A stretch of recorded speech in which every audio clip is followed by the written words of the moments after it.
Hope you're having a fantastic day. Well, your day just started, so.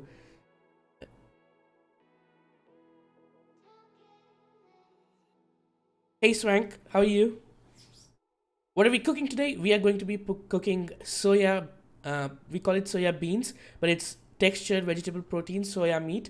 So a vegan option. You can use it instead of meat with potato, and we're going to be making a curry out of that. That's what we're cooking today. That's what's on the menu. We're making a curry out of completely vegetarian stuff. So they just started doing all right. Sounds delicious. Oh, it's going to be delicious. Trust me. Let me just get the music sorted out. All right.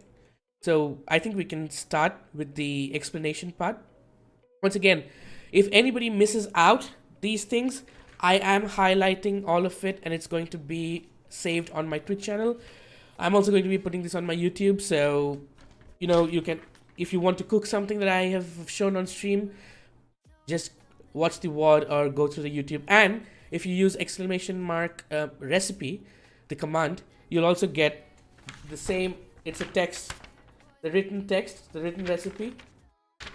So this is after the suggestions yesterday. A lot of people wanted it written down somewhere, and I was like, why not? So I've made this PDF file will be updated every day when I teach you how to be cooking something new. The printed recipe will also be available in a document, so you can save it, you can print it out, you can view it on your mobile, whatever is easier to you. When if you want to cook, everything's it's all arranged. There's a requirement list of what you'll be requiring to cook this dish, then the procedure or the method of cooking, and then you can always follow along with the video. So you have multiple options on how you would like to cook something if you watch it and you're interested in whatever I'm cooking. All right, let's jump in. And today we are cooking soya and potato curry. Soya, as I said, is a meat replacement. And since India it contains a lot of vegetarians, some due to religious, some due to choice. Things that are high in protein, things that are meat replacements are very famous, and soya is one such ingredient that is very famous because of its high protein content and just because it's a replacement to meat. So soya is used in curries, it's used in rice dishes, it's also used just as on its own, like how you would fry, barbecue, or grill chicken meat or any kind of fish and such. You can even deep fry, pan fry, barbecue soya, and it's absolutely delicious. So let's get started. The the whole spices that you will require would be cumin. Cumin is very common in all of our curries, so it's there in everything. So always remember cumin. You'll require 1 teaspoon. You'll require mustard seeds, around half teaspoon. Then you'll require green cardamom, around 4 pods. You'll require clove, 4 of them. Then you'll require a spice called star anise. It's very hard to find this exact spice, the star anise, but you can find all of these things.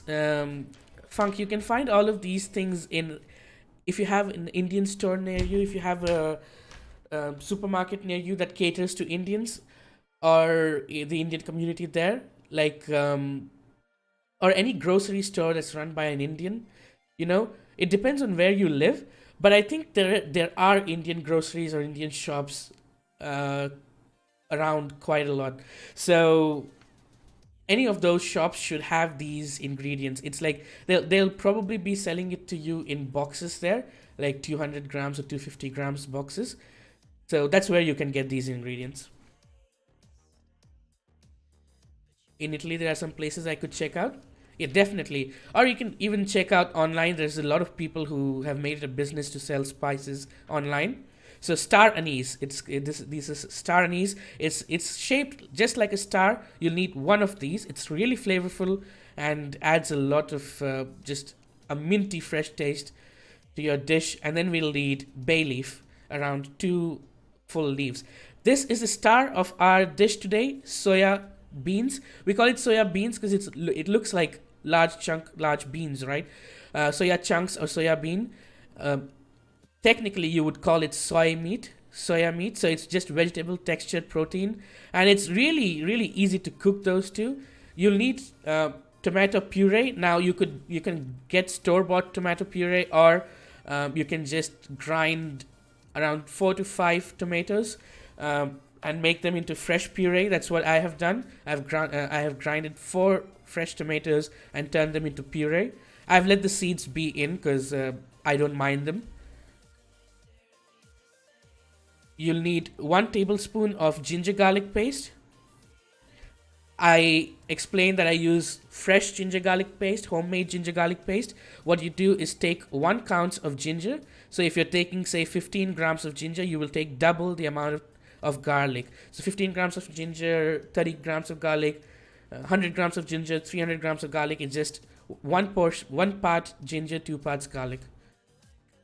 Then finely chopped coriander. You'll need around approximately 100 grams, like a bunch of it. We get them in bunches here. Boiled and just chopped potatoes. You don't need to fine chop them, just it.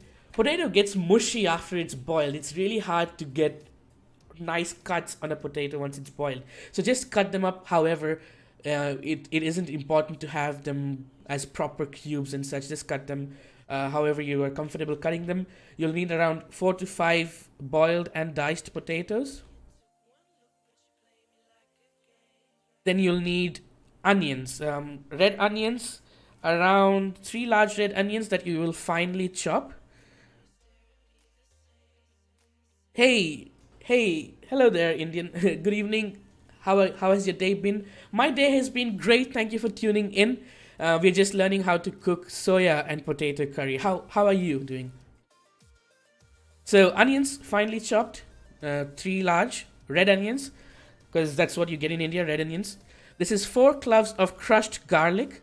So you don't need to chop them up or do anything. Just crush the garlic cloves and let them just be prepared to be poured in. Here I have 5 green chilies that have been slit through the center, and 25 curry leaves. Now, green chilies, it depends on your spice tolerance. If you like heat in your food, add more green chilies. If you don't like heat in your food, reduce the amount. Just 1 or 2 green chilies are also fine. We add 5, 6. In some dishes, I add close to 10 to 12 because we like our food hot and spicy. But you just, when it comes to green chilies or red chili powder, take your decision based on your palate. And then curry leaves, you'll need around 25 curry leaves. Curry leaves are, as the name says, it's important for a curry due to the flavor it gives. Then this is kasuri methi or dried fenugreek leaves. That's about 2 tablespoons. Garam masala, about 1.5 tablespoons. Sorry, I don't mean tablespoons. Whoops. Teaspoons. Don't take tablespoons. You'll be ruining your dish if you take tablespoons. I always get confused between calling it teaspoons and tablespoons. So it'll be 2 teaspoons of dried fenugreek leaves and 1.5 teaspoons of garam masala. Once again, you can use the exclamation mark recipe to get all of this written down. But well, thank you. It's just past noon in the Netherlands, so about to start painting. Can't wait to see you make this. All right, I hope you have a fun time painting. And yes, this is going to be delicious, so watch on. So 2 teaspoons of dried fenugreek leaves, 1.5 teaspoons of garam masala. You'll need 2 teaspoons of red chili powder, half a teaspoon of turmeric, and 1 teaspoon of dry mango powder or amchur powder. And in here, this bowl, I have taken 15 to 16 cashew nuts and poppy seeds, around 2 teaspoons of poppy seeds, soaked it in hot milk, and will be grinding this to a fine paste. So what this does is it adds a richness to your curry, and it adds like this creamy flavor without you needing to add fresh cream.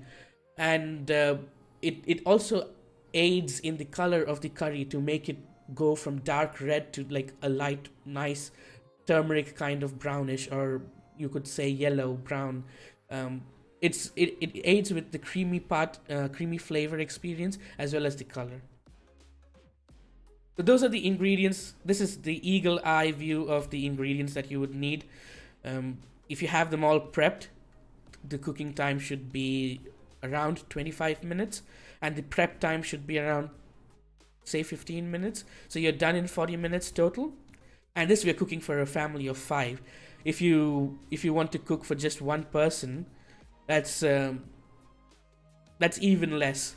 You need to just manage the ingredients and the quantity of the ingredients as per your requirement. So once again, we take our vessel, and we pour in water. You don't need to have an exact calculation of the water.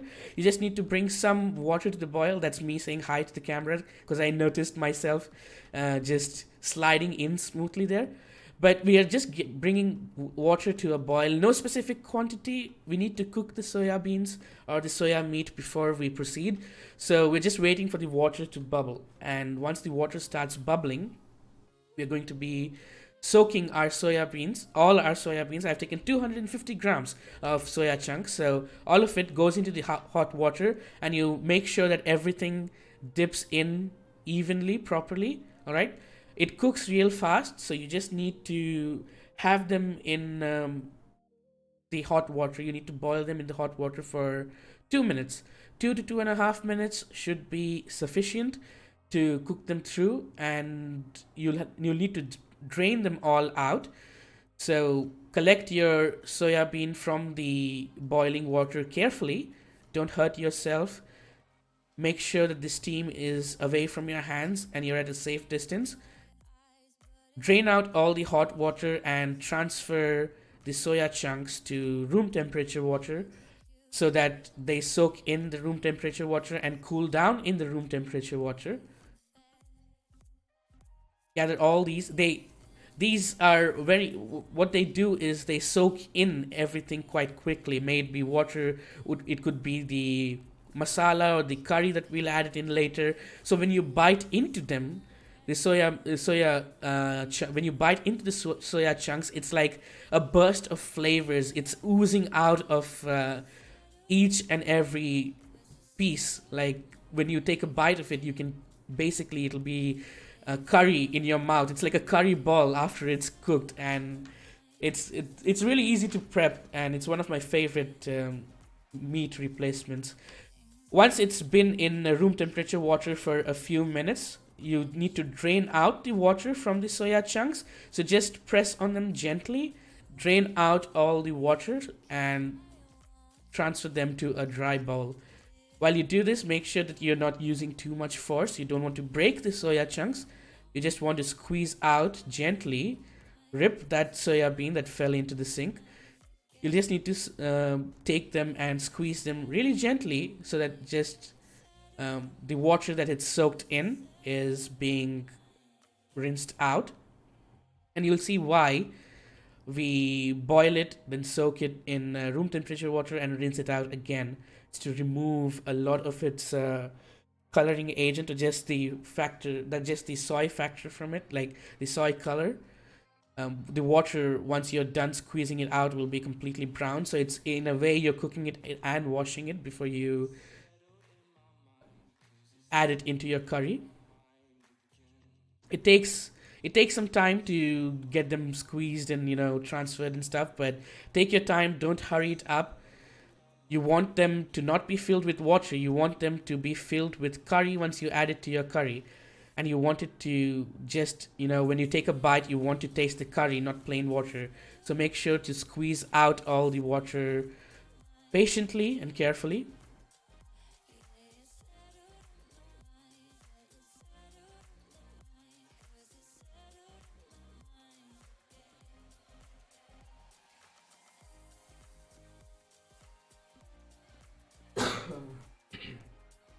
Soya bean has been my one of my favorite meat replacements since childhood. I've always been a huge chicken fan, and whenever there wasn't chicken, there had to be soya at home.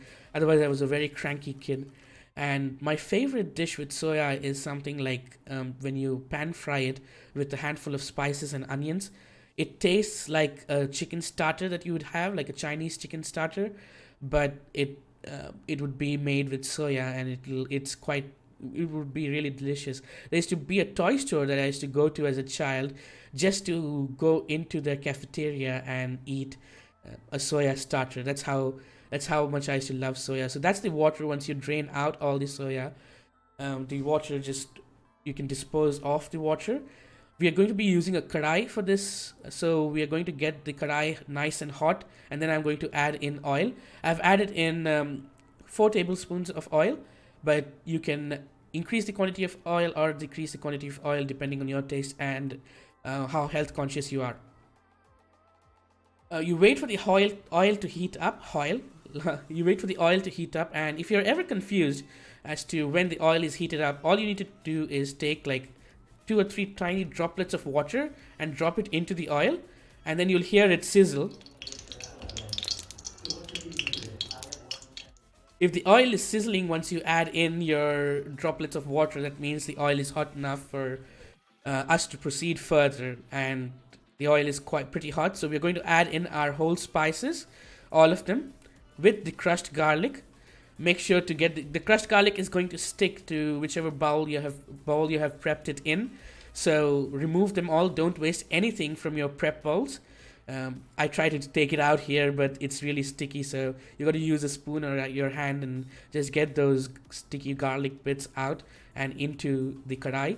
Once you have it in the karai, start stirring it, start sauteing it, and you'll need to saute the spices, the whole spices and the garlic, until they start crackling. And when they do start crackling and a bit, they start getting nice golden color, you'll also have a really strong aroma, a really delicious aroma all over your house. So everybody is going to know you're cooking, and if you have neighbors, they're definitely going to know you're cooking as well. So yeah, be ready for really strong aromas when you cook anything that's Indian. It's due to all these whole spices, the powdered spices, the ingredients. They're the part of Indian cuisine. Apart from the taste, is also the smell. Once the spices are done, we are going to add in our chopped onions, and we're just going to stir them, give them a stir to make sure that all the onion pieces are individual, separated, and not lumped together. There are no lumps of onion, and then we'll add in salt. Oh, sorry, we'll add in green chilies and our curry leaves. We want the green chilies and the curry leaves to fry along with the onions so that they can give their flavors. They can pass on their flavors to the oil and to the onions as well. So we'll be adding in chopped onions, green chilies, and curry leaves together. We're going to mix them around, and then we're going to add in salt. Don't wait for too long to add in salt, because the salt helps in the browning of the onion. It makes it faster. It helps it caramelize. So add in salt as soon as you add in your green chilies and curry leaves. You'll then have to saute the onions, green chilies, and curry leaf. And as you can see here, if you see the green chili right in the center near the bay leaf, it's fried to a crisp. So the green chilies and the curry leaves will be fried and done a long time before your onions are done. So make sure to keep stirring and not letting the other ingredients burn while your onions brown. You got to keep stirring it, and a kadai is traditionally meant for high heat cooking, so the heat's always on high and you need to constantly stir. You would have seen this in a lot of Chinese restaurants where high heat cooking is famous. A lot of dishes need to be cooked on constantly high heat. The kadai is for the same purpose in India. It's basically a constant high heat quick cooking, and it's all the flavors in the kadai often bundle up in the center. You see me twirling around the onions and stuff, and then everything centers back. That's, you need to keep doing that constantly and stirring it continuously.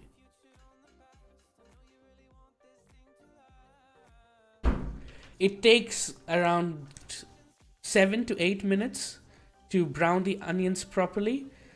Just keep stirring continuously, and you should be fine. In case you're going to step away from the stove, you're not going to be washing your stove for a long time. Um, Turn down the heat, put it on medium, and walk away. You don't want your ingredients to burn. You don't want your food to have a charred taste. So make sure to stay near the stove, and if you're going away, turn down the heat. Hey, Petit, how are you doing? Hope you're having a fantastic day. I like browning onions. It's a time-consuming process, but I like browning onions because it's the most aromatic. Aromatic, is that how you pronounce it? It's the most aroma-inducing part of the cooking process. So as you can see here, the some of the onions are still bright pink, while some of them have started turning translucent. So if your onions are at this stage, it should take another 3 to 4 minutes to have them browned properly. And as you can see, between that transition, the onions have browned pretty well. Don't worry if you see your onions caramelize the bottom of your cookware. As you can see, the brown spots on the bottom of the cookware, those will be soaked up by the tomato puree, and all the flavors, as I said, will gather towards the center of the karai. So you don't need to worry about the stuck bits or the bit of caramelized bit stuck to the bottom of your pan. Here I'm struggling to reach out to my ginger garlic paste because of my light there, but I finally get the pesky bugger in my hand. Once your onions are browned, you'll take in 1 tablespoon of ginger garlic paste and pour in all of it, and you start cooking the ginger garlic paste. You need to cook it on medium to high heat for 1.5 minutes until the raw aroma of the ginger garlic paste stops hitting your nose. Ginger garlic paste, once you add it, due to the sticky properties of the garlic, it bunches up all your onion together and makes it stick to each other. That's why you need to put in your ginger garlic paste after you brown your onions properly, because if you haven't browned your onions properly and you put in I just sneezed due to the strong smell of the ginger garlic paste. But if you put in ginger garlic paste too early and your onions aren't browned, you're going to have your onions bunch up together and they won't get enough individual time to touch the bottom of the karai, to touch the bottom of your cookware. You want your onions to be able to touch the bottom of your cookware together and not in lumps to brown them faster. So add your ginger garlic paste once your onions are browned and not before. So we're going to cook the ginger garlic paste until it's done. You don't want the raw flavor of ginger or garlic troubling you in your curry. It's a really strong flavor, so you need to make sure it's cooked. You're doing good, Petty. That's great to know. Are you ready to get hungry? Because this is going to be a really, really nice dish.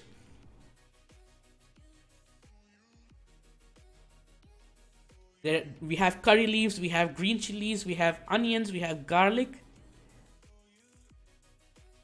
Once your ginger garlic paste is cooked, you add in your tomato puree. We have made this puree out of fresh tomatoes, 3 fresh tomatoes.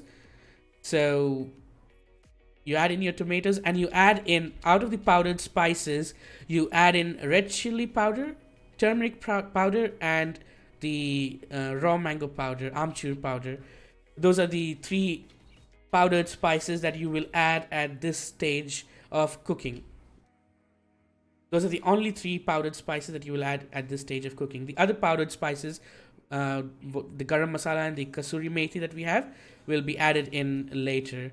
The draw mango powder, wow, dry mango powder seemed to have stuck to my prep plate, and I had to struggle to get it out, and it made quite a mess on my kadai. But no worries, as I said, the kadai has this property where all the flavors start combining themselves together in the center.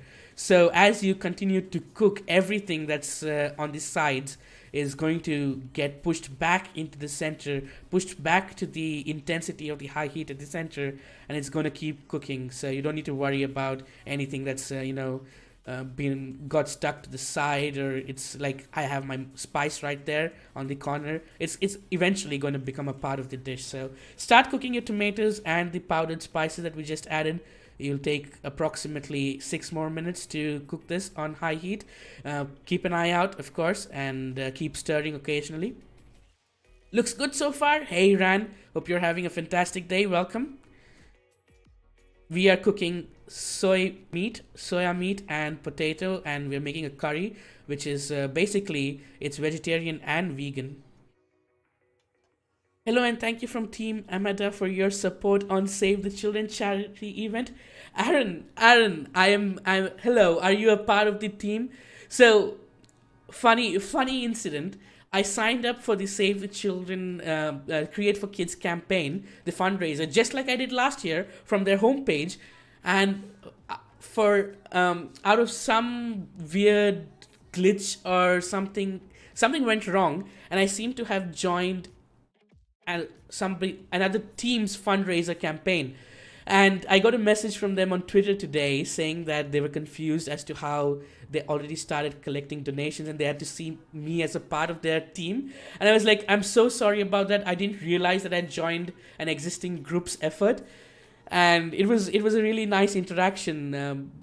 They reached out to me and they were like, we'll invite you, you can start streaming on our team page. And I was like, I'm sorry, and at the same time I'm thank you for being so wholesome and supportive. So we turned this glitch into like an experience to meet each other, and it's fantastic. So that's something that just happened out of the blue. It already looks delicious. Why, thank you, Aaron. It's going to look even more delicious once we add in the main ingredients. We are just cooking the tomatoes and the powdered spices right now. And if you type in exclamation mark recipe, you'll get the written recipe of yesterday's dish that we cooked and today's dish that we are cooking.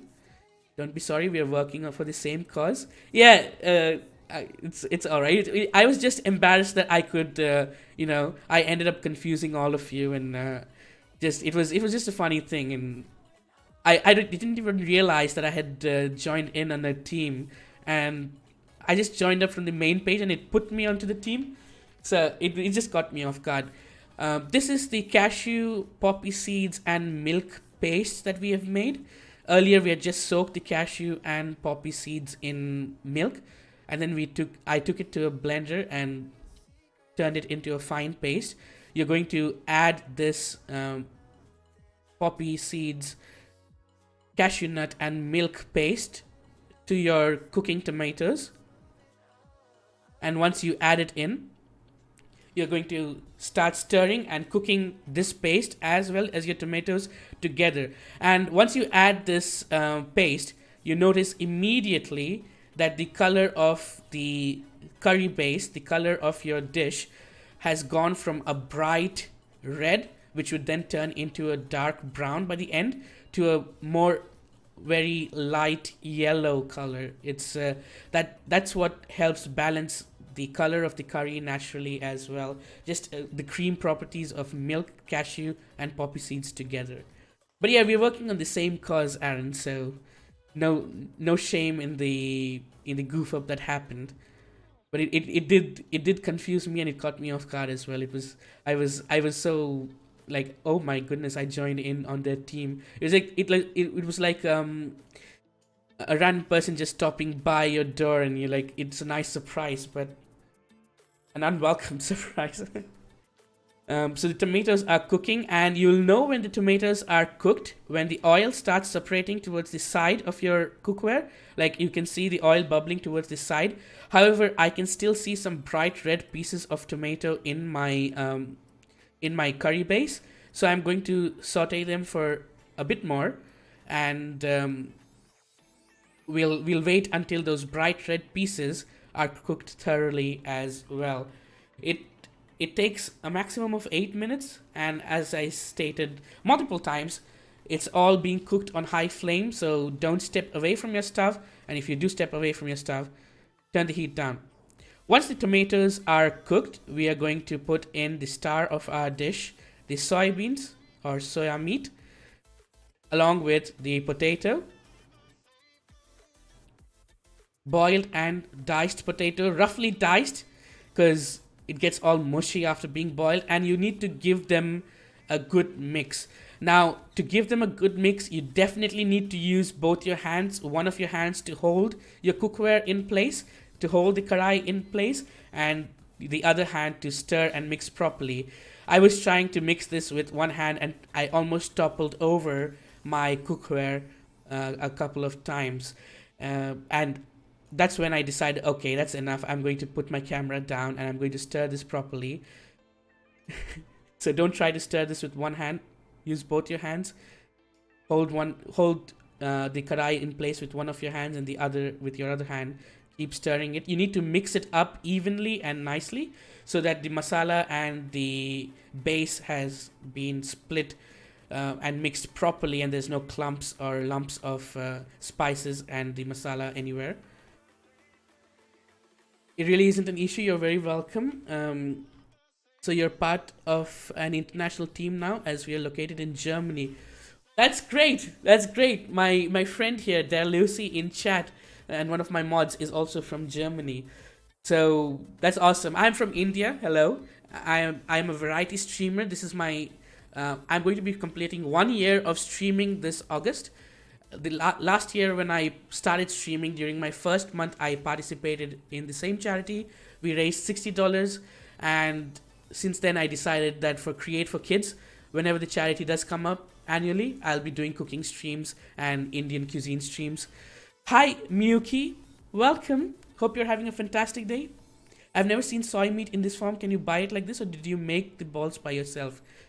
Miyuki is from Germany too, from the Amada team. Hello, Charity Buddy. Hello everyone. You know what? I'm just going to quickly drop you all a quick follow. Aaron, I did see you streaming.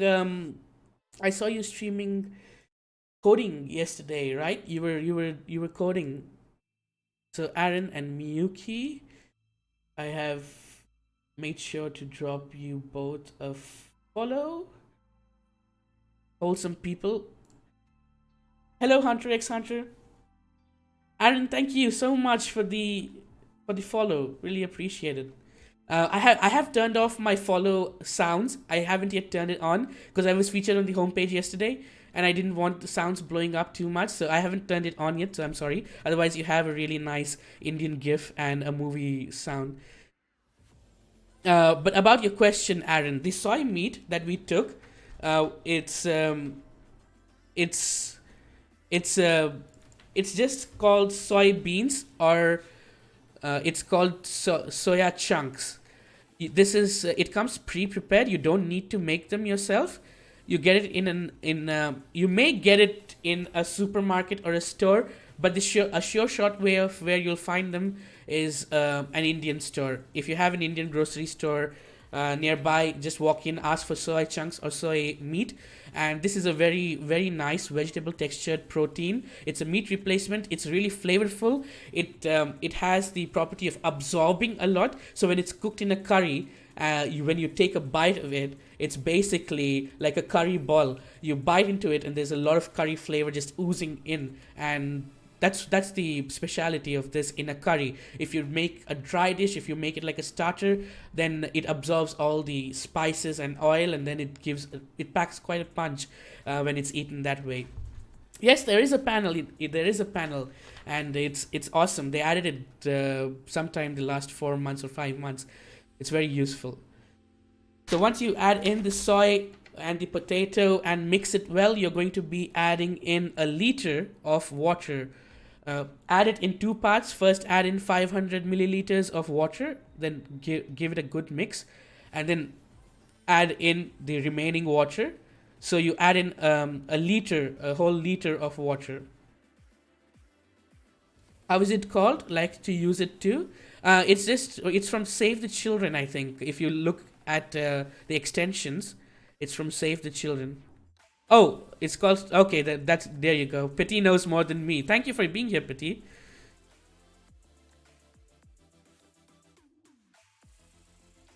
We have added in the other remaining bit of water as well. So an entire liter of water goes in. Look at Petty knowing his stuff better than me, and I'm the streamer here.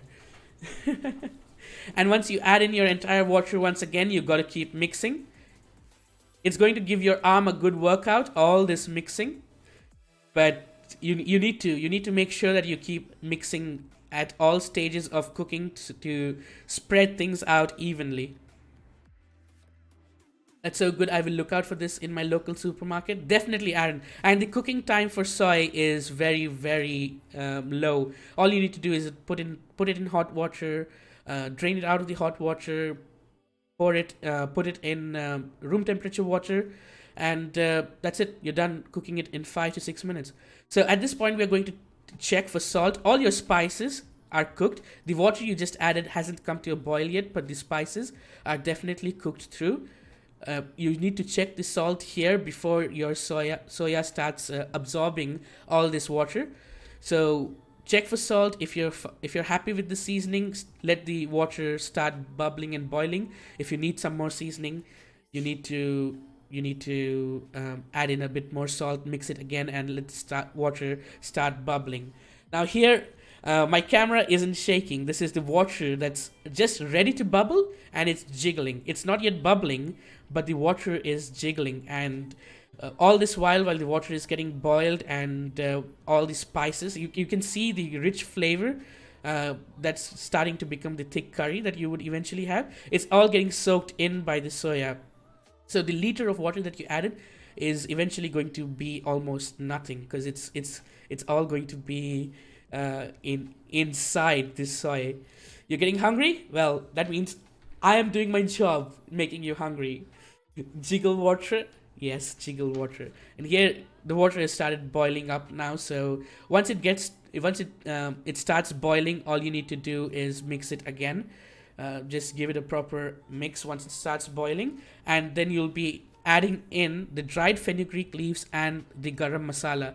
So dried fenugreek dried fenugreek leaves, or kasuri methi, and garam masala. These are two ingredients that I spoke about yesterday. In yesterday's curry, we couldn't add it at the final stage because we were cooking our curry in a pressure cooker, and I didn't want the spices to be accidentally raw inside the pressure cooker, because you're not getting it mixed with everything properly once you close up your cooker.